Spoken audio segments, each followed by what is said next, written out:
Soil and Water Conservation Engineering, Unit 2 deals with land capability classification. First one, soil. Soil is a porous, powdery and unconsolidated outer layer of the earth crust which is formed by weathering of minerals and decomposition of organic substance. Soil is dynamic, three-dimensional, having a length, breadth and depth piece of landscape with the three phases: solid, liquid, gaseous system. Land is a two-dimensional body. Land is a solid part of the earth's surface. Our land is a home to many unique plants and animals. Next, on the soil surface of earth that is not permanently covered by soil. Landscape is a three-dimensional structure. Next, a landscape is a visible feature of an area of land, its landform and how they integrate with the natural or man-made features. A landscape includes the physical element of geophysical defined landforms such as ice-capped mountain, hills, water bodies such as rivers, lakes, ponds and the seas. Living element of land cover including indigenous vegetation, human element including different forms of land use, buildings and structures, transitory elements such as lightning and weather conditions. Land capability classification. Capability versus suitability capability. Capability is viewed by some as the inherent capacity of a land to perform at a given level for a general use. Suitability as a statement of the adaptability of a given area for a specific kind of land use. Others see capability as a classification of land primarily in relation to degradation hazard. Land capability classification is an exercise for interpreting a group and grading of soil according to their potentialities and limitation. It helps to organize significant soil factor for conservation. It also gives detailed information regarding the productivity of different types of land. Land capability classification. The first requisites to conservation of land is to fit the crop to the capabilities of the soil and the water availability. Land and mainly used for agriculture, pastures and forestry.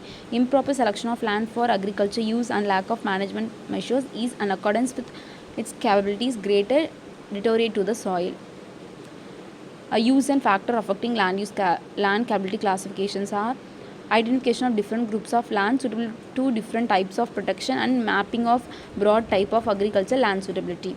Next one is the factors influencing land capability classification, which is soil profile, characteristics, external features of the land climatic factors. First one, soil texture, effective soil depth, permeability and internal drainage, availability of nutrient, soil salinity, soil alkalinity and soil toxicity.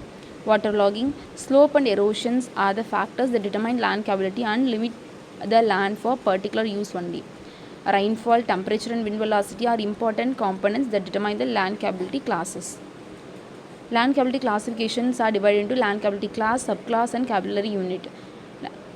Capability class divided into two types. First one, arable land class, cultivable. Next one, non-arable land, non-cultivable. In arable land, frequent disturbance of soil occurs. Examples, crop field, forest and plantation are the example for non-arable land. First one, arable land class 1, which has in the color of dark green, best suited for an all agriculture crops and free from hazards, deep soil depth and high fertility, not affected by any appreciable erosion, wetness and salinity. In class 2, which is in color pale green, these lands have moderate soil depth, light or heavy texture, gentle slope and moderate soil fertility, etc. Suitable for permanent cultivation with some soil and water conservation practices. Next one, class 3, various conservation measures like contour bunding, graded bunding, etc. are recommended. These lands are suitable for plants provided that the plant covers should be maintained.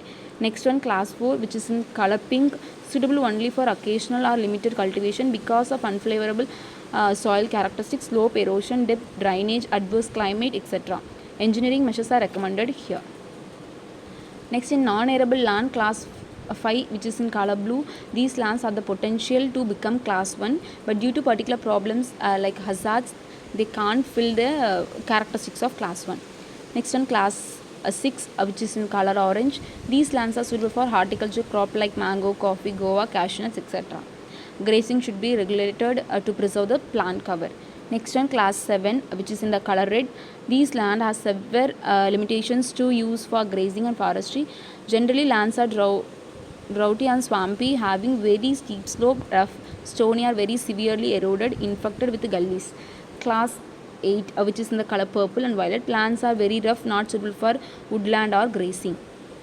Next, the land capability class subclasses are the 4 types of hazards: E, W, S, E. E, which includes erosion; W, waterlogging; S, soil related hazards; C, climate related hazards. Next, in capability unit is the subdivision of a capability subclass depending on the management practices. For example, class 3 soil have severe limitation that reduce the choice of plants, require special conservation practices, or both. Constraints in application of land capability classification: one constraint is that cannot deal at all with a special crop, example like caraberries. Adoption of the method of local conditions are often made in various applications to better. Conclusion: the criteria on the presence of water on the surface or excess water in the soil and the lack of water for adequate crop protection, presence of stone, presence of soluble salts, exchangeable sodium, or both, are hazards of overflow are not considered as permanent limitation to use in the classification, where the removal of these limitations are feasible. There is no crop productivity rating, that is class 4 can more productive than class 1, but also more. There is no crop productivity rating. Class 4 have more productive than class 1, but also more fragile. Probability is not determined. A single moderately high level of management is assumed. LCC makes easier to classify different types of land into specific class based on their potentials. Thank you.